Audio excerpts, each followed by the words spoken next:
IPO तो ऐसा खास पेशकश हमारी जिसमें किसी भी लिस्टिंग हो या फिर कोई आईपीओ खुला हो, कोई भी घटनाक्रम प्राइमरी मार्केट को लेकर के हो रहा हो, उसको हमारी नज़रों से बच नहीं पाता है। कोशिशें करते हैं उस पर जितनी डिटेल एनालिसिस हम लोग कर सकें। हर्ष इसमें जो है पूरी तरीके से तत्पर रहते हैं, हमारे साथ जुड़ चुके हैं। हर्ष, आज क्या कुछ रहने वाला है खास इस सेगमेंट में? जी, तो एक तो लिस्टिंग होती हुई दिखी है और दूसरी चीज़ जो है अगले हफ्ते से सोमवार से आगे जो हम लोग देखें तो यहाँ पर आईपीओ आते हुए देखेंगे। तो सबसे पहले लिस्टिंग की बात करते हैं आईसीआईसीआई प्रूडेंशियल एएमसी की। तो तमाम जानकारी हमने अपने दर्शकों को दी थी, लेकिन आप देखिए जो आईपीओ प्राइस था वो 2165 का था। एक लॉट में 6 शेयर थे रिटेल के लिए और एचएनआई के लिए करीब 96 शेयर्स थे।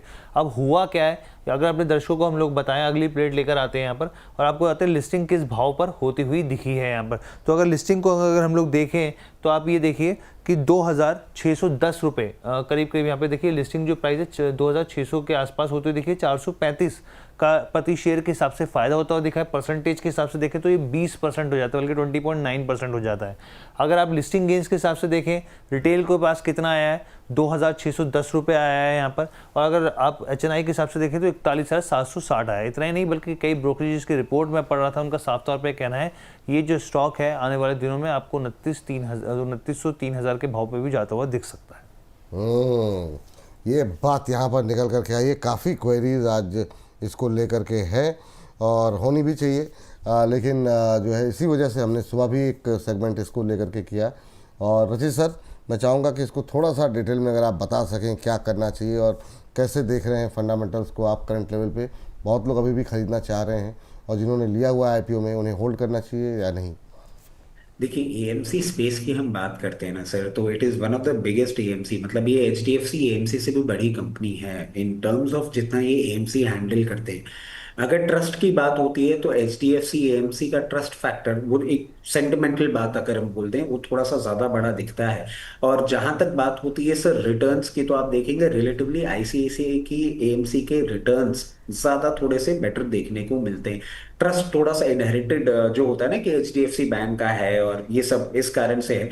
और मैं समझता हूँ डेफिनेटली ये जो पर्टिकुलर रिपोर्ट है और सर सोशल मीडिया पे भी जो बातें चल रही हैं, मेरी समझ से डेफिनेटली आपको एक अपसाइड इसमें देखने को मिल सकता है। इसीलिए कंटिन्यूसली ये बात अभी जैसे एक दर्शक जो हमारे माउंट आबू से जुड़े थे उनके लिए भी हमने यही बात कही थी कि आप इसमें अपनी पोजीशन अभी बरकरार रखें और अपसाइड भी आपको देखने को मिल सकता है। मुझे नहीं लगता बट कि कोई भी डाउनसाइड का कारण है, बट क्योंकि मार्केट वॉलेटाइल है और कोई ऐसी सिचुएशन बनती है जिसमें थोड़ा सा प्रॉब्लमेटिक हो सकता है, तो फिर हो सकता है आपको लोअर लेवल्स पे एक बार देखने को मिल जाए, जैसे कि 2480। ये क्या लेवल्स आएंगे वो तो आने वाला टाइम बताएगा।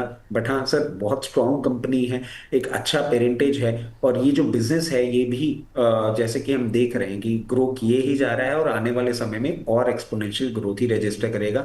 उमदा स्टॉक है, उमदे लेवल्स पे आपके पास आ गया है, बिल्कुल पोजीशन बनाए रखें।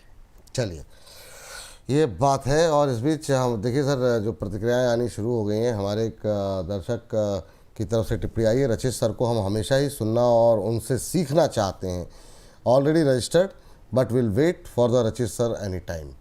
तो ये जो आप लोगों का प्यार और भरोसा है ना, थैंक यू। आपका नाम जो है जसप्रीत कौर छाबड़ा जी हैं। जसप्रीत जी, थैंक यू जो है ये कॉन्फिडेंस देने के लिए, क्योंकि हम लोग भी थोड़ा सा इस बात को लेकर के थोड़ा सा घबराए से हुए थे कि पता नहीं दर्शक क्या प्रतिक्रियाएं देंगे, लेकिन आप लोगों ने इसको सर माथे पे लिया, तो उसके लिए हाथ जोड़ करके थैंक यू।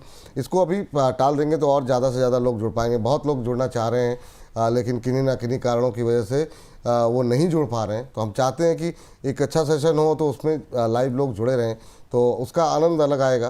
तो थैंक यू, आप लोग जिस तरीके से सपोर्ट कर रहे हैं, थैंक यू जसप्रीत जी। और बाकी जो भी लोग हमारे दर्शक इस फैसले से सहमत हो रहे हैं और अपनी प्रतिक्रियाएं देते रहिए। हर्ष, अगले हफ्ते जो आईपीओ खुल रहा है जी, तो Gujarat kidney and speciality hospital की बात कर लेते हैं यहाँ पर हम लोग। और आप ये देखिए कि इस कंपनी के बारे में आपको, इस हॉस्पिटल चेन के बारे में बताऊँ तो ये जो कंपनी है 2019 में इस्टेब्लिश हुई थी। गुजरात बेस्ड कंपनी ये जो है यहाँ पर हॉस्पिटल चेन है यहाँ पर, और ख़ास तौर पर सेकेंडरी स्तर पर जो है यहाँ पे चिकित्साएं सेवाएं जो हैं ये यहाँ पर सर्विसेज देती है। यहाँ पे 7 जो है यहाँ पर मल्टी स्पेशलिटी अस्पताल हैं, 4 फार्मेसी हैं यहाँ पर। अगर आप देखें, अगर बेड की क्षमता की बात करें तो 490 हो जाता है यहाँ पे। और इसके अलावा जो अभी आने वाले दिनों में देखने को मिल सकते हैं, जो कि कैपेसिटी बढ़ती दिख सकती है 455 बेड्स की। डॉक्टर्स की अगर आप टोटल और संख्या देखें तो वो 89 के आसपास हो जाती है। इसमें एक चीज़ यहाँ पे समझने वाली बात है कि ओवरऑल ये पूरी तरीके से गुजरात बेस्ड ही है इसका जो पूरा बिजनेस मॉडल है यहाँ पे। इसके अलावा अगर आप यहाँ पे देखें तो आप सबसे पहले तारीख लेके आते हैं और फिर उसके बाद दूसरी इशू बैंड की बात करेंगे। पहले एक बार तारीख लेके आए तो ताकि हम लोग दर्शकों को बता सकें। मंडे को दिसंबर 22 तारीख को ये खुलता हुआ दिखेगा। वेडनेसडे को दिसंबर 24 को ये बंद होगा। अलॉटमेंट की बात करें 26 दिसंबर को होती हुई दिखेगी। लिस्टिंग डेट की बात करें दिसंबर 30 को इसकी लिस्टिंग होती हुई दिखेगी। आगे अगर हम लोग बड़े प्राइस बैंड की बात करें यहाँ पर तो 108 से लेकर 114 रुपये प्रति शेयर के भाव है यहाँ पे। एक लॉट में 128 शेयर्स होंगे। टोटल इशू साइज की बात करें यहाँ पर तो जो है 250 करोड़ के 250 करोड़ के आसपास का पूरे तरीके से फ्रेश इशू है। इसमें ओएफएस नहीं है, पूरे तरीके से 250 करोड़ का है। अगर हम आगे बढ़ें इसके फाइनेंशियल्स को टटोलें तो आप ये देखिए फाइनेंशियल्स में क्योंकि कंपनी जो है पहले अगर 2023 की बात करें तो यहाँ पर जो है अगर आप कमाई की बात करें तो कुछ खास देखने को मिला नहीं, यहाँ पर बहुत ही फ्लैट चीज़ है। लेकिन 2024 और 25 की बात करें तो देखिए 5.5 करोड़ से बढ़ के 2025 में 40 करोड़ के आसपास पहुँचते देखिए करीब 637% का जंप कमाई में देखने को मिला।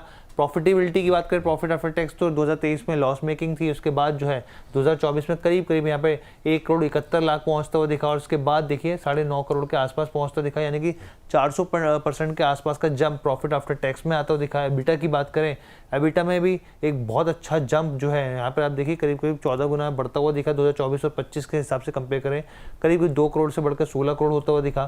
टोटल बोरोइंग की बात करें तो यहाँ पर जो बोरोइंग है वो भी बढ़ती हुई दिख रही है, लेकिन बहुत स्लाइटली हिसाब से।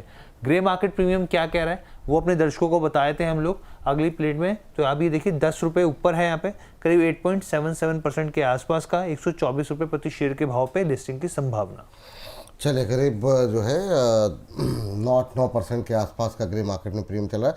चलिए अब अगले हफ्ते जब खुलेगा तो मुझे लगता है और स्पष्टता आएगी और हम लोगों की कवरेज लगातार रहेगी, हर्ष हमारे साथ मौजूद रहेंगे। लेकिन रचित सर के इसको समझें उससे पहले हमारे एक दर्शक हैं लव ओनली लव, लिखते हैं कि मतलब पाकिस्तान रुपी is rising, please make a video on Pakistan currency rise. गुरुदेव मतलब माना मतलब क्या ही बोलूँ मैं इस पर, मैं समझ नहीं पा रहा हूँ। मतलब अपनी करेंसी मतलब जो है छोड़ करके आप पाकिस्तान ना उसकी क्या, मैं कुछ शब्द इधर उधर हो जाएंगे तो समस्या हो जाएगी। रचित सर आईपीओ पे ही रहते हैं और लव ओनली लव के लिए कोई आप प्यार भरा संदेश देना चाहेंगे? पाकिस्तान की रुपए को लेकर के बड़े परेशान से लग रहे हैं ये। सर एक्चुअली ये धुरंधर मूवी आई ना, उसके बाद एक रील बन रही है first day in Pakistan as a spy. उसको मुझे लगता है थोड़ा सा सीरियसली ले रहे हैं कि अगर पाकिस्तान में स्पाई बन के जाऊंगा तो पाकिस्तान के पैसे खर्च करने पड़ेंगे। वाह वाह, दिमाग थोड़ा सा अपना हटा ले। और आपने देख ली सर?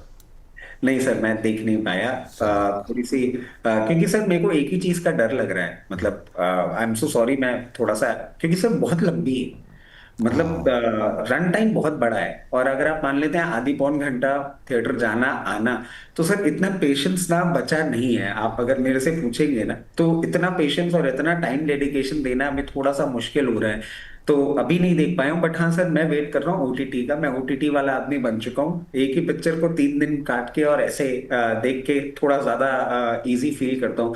और एक और प्रॉब्लम है सर, मेरे को ना इतना हार्डकोर वायलेंस, क्योंकि कुछ कुछ सीन्स उसके बहुत ज्यादा वायलेंट है और मैं सर प्यारा नन्हा मुन्ना सा बच्चा, मैं इतना वायलेंस हैंडल कर पाऊँ थिएटर के अंदर कि नहीं, तो इससे अच्छा है ओटीटी भी देखेंगे, स्किप कर लेंगे, ज्यादा वायलेंस होगा, अपने आराम से पिक्चर खत्म कर लेंगे।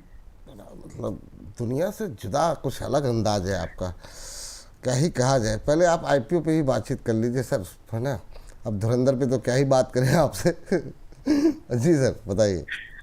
देखिए आईपीओ जिस तरीके का मुझे दिख रहा है ना, बहुत ज्यादा एक्साइटिंग रिस्पांस मैं नहीं समझ पा रहा हूँ कि इसमें देखने को मिलना चाहिए।